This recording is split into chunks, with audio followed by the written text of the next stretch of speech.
मग बाबासाहेबांचं नाव आहे जो संविधानाला कारणीभूत आहे त्याला तुम्ही संपवायला निघालाय. पालकमंत्र्यांची फार मोठी चूक आहे मॅडम, माफी मागणार नाही, पण पालकमंत्र्यांनी सुपत्रात घ्यावी.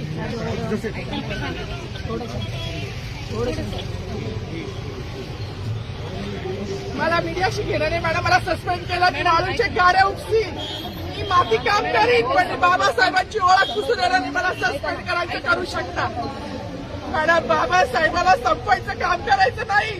26 जानेवारी 15 ऑगस्ट मध्ये मी नाही मानत, पण लोकशाही मॅडम तुम्ही सुद्धा संविधानामुळे आहात, पालकमंत्री सुद्धा पालकमंत्री संविधानामुळे आहे. कोणताही जाती नाही, सगळी समानता त्यांनी दिली आहे. बाबासाहेबांचं नाव आता तरी भाषणात येईल, मग तरी भाषणात येईल. ज्या लोक संविधानाला लोकशाहीला कारणीभूत नाही त्यांची नावं वारंवार घेतली गेली. मग